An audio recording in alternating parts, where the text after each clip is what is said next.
Hello everyone, welcome back to my channel. Our topic for today is Guillain-Barré syndrome. It is also known as GBS. Its definition is it is an acute paralytic polyneuropathy.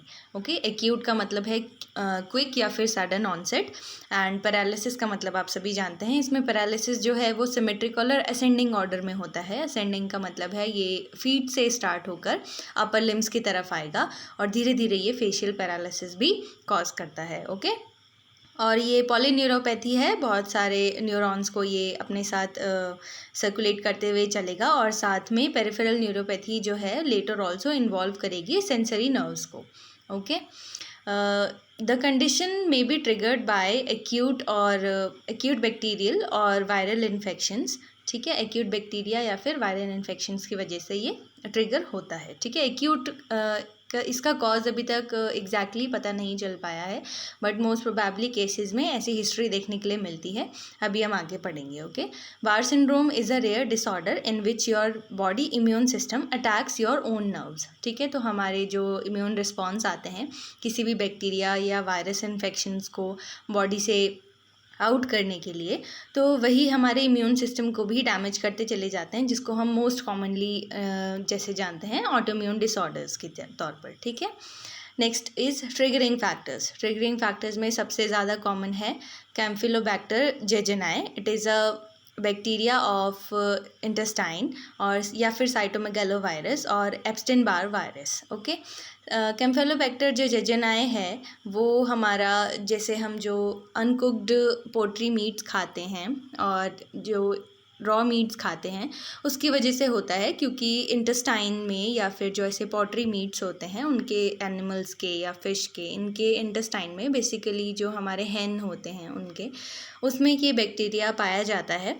जो हमारी body में आने से gastroenteritis करता है। ठीक है, gastroenteritis में डायरिया होना, फीवर होना, एब्डोमिनल पेन होना बहुत ज़्यादा कॉमन है और गुलियन-बेरी सिंड्रोम में ये केस देखने को बहुत मिलता है। जब भी गुलियन-बेरी सिंड्रोम का एपिसोड्स आते हैं या जब इनके अटैक शुरू होते हैं पैरालिसिस के, तो हम पेशेंट से जब हिस्ट्री पूछते हैं तो 2 से 4 हफ्ते पहले जो इसका पीरियड है उसमें पेशेंट कंप्लेन करता है कि हाँ मेरे को पेट ख़राब हुआ था या मेरा डायरिया हुआ था या मुझे फ़ीवर आया था, एब्डोमिनल पेन हुआ था, उसके लिए मैंने 2-3 दिन मेडिसिन खाई और मैं ठीक हो गया। ठीक है, तो ये बात आपको ध्यान में रखनी है।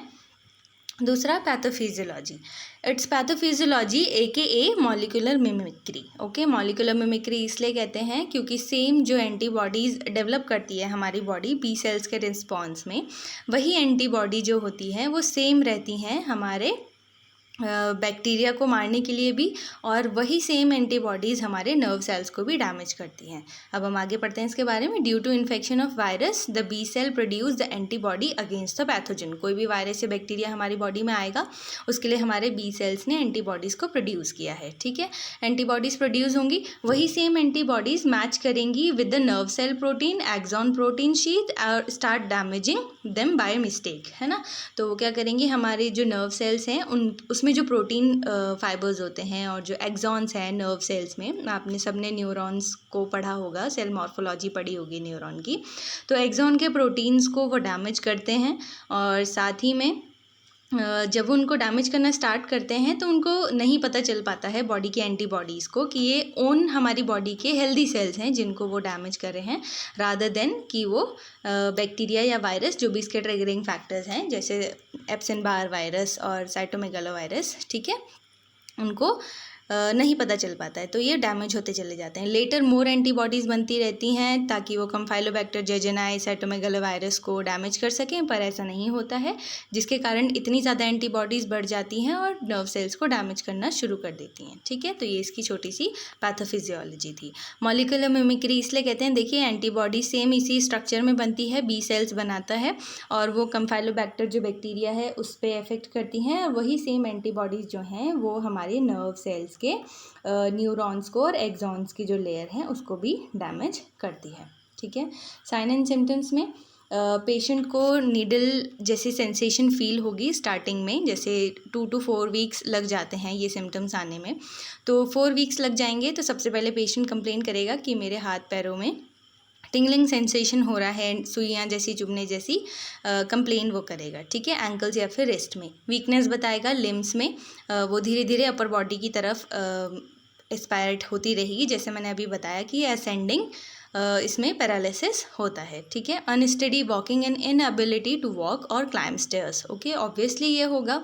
फिर डिफ़िकल्टी विद फेशियल मूवमेंट्स, धीरे धीरे सेंसरी भी इसमें इन्वॉल्व होता चला जाएगा। पहले मोटर न्यूरॉन्स को ये अफेक्ट करेगा, फिर धीरे धीरे सेंसरी को भी अफेक्ट करता चला जाएगा। जब आपको फेशियल पैरालिसिस हो जाता है इसमें पेशेंट्स को, तो स्पीकिंग में, च्यूइंग में और स्वैलोइंग में पेशेंट को डिफ़िकल्टी होती है। डबल विजन होता है और हमारी जो आइज़ की मसल्स हैं उनमें भी पैरालिसिस स्टार्ट हो जाता है, तो आइज़ की मसल्स भी मूव नहीं कर पाती हैं, ठीक है। नेक्स्ट है, अब जब नर्व सेल्स डैमेज होने लग जाते हैं तो सीवियर पेन, शूटिंग पेन या क्रैम्प लाइक पेन ये होना शुरू हो जाता है। ये पेन वर्स्ट हो जाता है नाइट में जब पेशेंट रेस्ट करता है, okay. Difficulty with bladder control और बॉवल फंक्शन। बॉवल फंक्शन हम जानते हैं कि मसल्स के कंट्रैक्शन और रिलैक्सेशन की वजह से होता है, और ब्लैडर का कंट्रोल भी हम जानते हैं मसल्स के कंट्रैक्शन रिलैक्सेशन से होता है। तो जब मसल कंट्रोल लूज़ होने लगेगा क्योंकि नर्व सेल्स डैमेज होने शुरू हो जाएंगी। रैपिड हार्ट रेट बढ़ता चला जाएगा क्योंकि हार्ट मसल्स पे भी इसका इफेक्ट आने लगेगा, और डिफ़िकल्टी होने लग जाएगी ब्रीदिंग में, ठीक है। ब्रीदिंग डिफ़िकल्टी बाद में जाके पल्मोनरी एम्बोलिज्म करती है, जो इसका एक मेजर कॉम्प्लिकेशन है, और इसी की वजह से पेशेंट्स की डेथ होती है, ठीक है। अगर आप इतना सब कुछ नहीं याद रख सकते हैं तो आपके लिए मार्क पॉइंट्स मैंने बनाए हैं। सबसे पहला सिमेट्रिकल असेंडिंग वीकनेस, ठीक है। असेंडिंग वीकनेस सिमेट्रिकल, कैसे आपका पैरों से वीकनेस स्टार्ट होगी, असेंडिंग होगी, पहले पैरों में, फिर थाइज़ में, फिर उसके बाद और ऊपर, फिर अपर लिम्स में, और लास्ट में फेशियल मसल्स में, ठीक है। और कैसी होगी, सिमेट्रिकल होगी। दूसरी बात, रिड्यूस पेरिफेरल रिफ्लेक्स। आपने रिफ्लेक्स पढ़े होंगे या आप आगे जाके पढ़ेंगे अगले प्रॉफ में, तो वो पेरिफेरल रिफ्लेक्स जो हैं, जैसे नी रिफ्लेक्स है ना, ये सब आपके डिक्रीज़ हो जाएंगे या रिड्यूस हो जाएंगे, आपको नहीं मिलेंगे। दूसरा, peripheral loss of sensation. Obviously paralysis होता चला जाता है तो सेंसेशन लॉस होता चला जाता है। Neuropathic pain due to loss of sensation, और मसल्स के क्रैम्प्स आने शुरू हो जाते हैं, इसलिए न्यूरोपैथिक पेन पेशेंट को आने लग जाता है। Also progress to facial paralysis, okay. इसमें एक नोट है, जो बात अभी मैंने पहले बताई है आपको पैथोफिजियोलॉजी में। All these symptoms occurs in 4 week after the exposure of the trigger factor. Symptoms progress within 2 to 4 weeks and get worsen in the late treatment, ठीक है। ये मैं बोल रही हूँ, जैसे मैंने बताया था आपको भी पहले कि 4 हफ्ते का टाइम ये लेगा आपको इस बैक्टीरिया के या फिर कोई भी ट्रिगरिंग फैक्टर्स के आपको अफेक्ट करने के एक्सपोजर के टाइम से लेके, और उसके बाद जब तक ये सिम्टम्स आएंगे तब तक का टाइम 4 वीक्स हो जाएगा, with a slow recovery period months two years. तो 2 से 4 हफ्ते इसका सिर्फ लेटेंट पीरियड हो रहा है, और इसको रिकवरी होने में मंथ से ईयर्स लग रहे हैं। कुछ पेशेंट्स ऐसे होते हैं जिनमें रिकवरी नहीं हो पाती है, आगे हम उसके बारे में पढ़ेंगे, ठीक है। On asking the history of the onset, majority of the patient has gastroenteritis infection history a month ago, ठीक है। तो अभी जैसे मैंने बताया था कि इसके जो ऑर्गेनिज्म कॉजेटिव फैक्टर्स हैं, या आप कह सकते हैं ट्रिगरिंग फैक्टर्स हैं, इसमें मेन कॉज तो नहीं है, मेन कॉज अननोन ही है, पर हम ट्रिगरिंग फैक्टर्स इनको मानते हैं। तो गैस्ट्रोएंटेराइटिस पेशेंट जो है वो कंप्लेन करेगा कि हाँ डॉक्टर साहब, मेरा पेट ख़राब हुआ था कुछ समय पहले, और उसके बाद से मुझे वीकनेस आने लगी, धीरे धीरे मुझे पैरालिसिस, मेरे हाथ पैर सुन्न होने लगे। पेशेंट ऐसा आपसे कहेगा, तो ये हिस्ट्री आपको ज़रूर मिलेगी, तो इस बात को आप ध्यान रखें। और ये PYQ भी है, ये पूछा भी जाता है, ठीक है, आगे एंट्रेंस एग्जामिनेशंस में। ट्रीटमेंट्स में IV इम्यूनोग्लोबिन्स लगाते हैं, साथ में सिम्टोमेटिक ट्रीटमेंट देते हैं for pain relief and the inability to move management and bladder response, ठीक है, इन सब चीज़ों के लिए। दूसरा, हेपारिन यूज़ करते हैं, पल्मोनरी एम्बोलिज्म होने के कॉम्प्लिकेशंस बहुत ज़्यादा होते हैं, तो इसलिए हेपारिन का यूज़ होता है। प्लाज्मा एक्सचेंज करते हैं फॉर रिमूविंग हाई एंटीबॉडीज़। क्यों करते हैं? क्योंकि एंटीबॉडीज़ बहुत ज़्यादा जब बढ़ जाती हैं बैक्टीरिया को रिमूव करने के लिए, पर बैक्टीरिया रिमूव नहीं हो पाते, उनकी डेथ नहीं होती, बल्कि वो मल्टीप्लाई करते चले जाते हैं। और एंटीबॉडीज़ के बढ़ने से क्या होता है, जो हमारे नर्व सेल्स हैं उनके एक्सॉन लेयर, उनकी माइलिन शीथ जो है वो डैमेज होती चली जाती है। तो हम प्लाज्मा अगर रिमूव कर देंगे, क्योंकि प्लाज्मा में ही एंटीबॉडी फ्लोट कर रही होती हैं, अगर हम प्लाज्मा कुछ हद तक रिमूव कर देंगे या न्यू प्लाज्मा चढ़ा देंगे तो ये जो कॉम्प्लिकेशंस हैं वो थोड़ी कम हो जाएगी।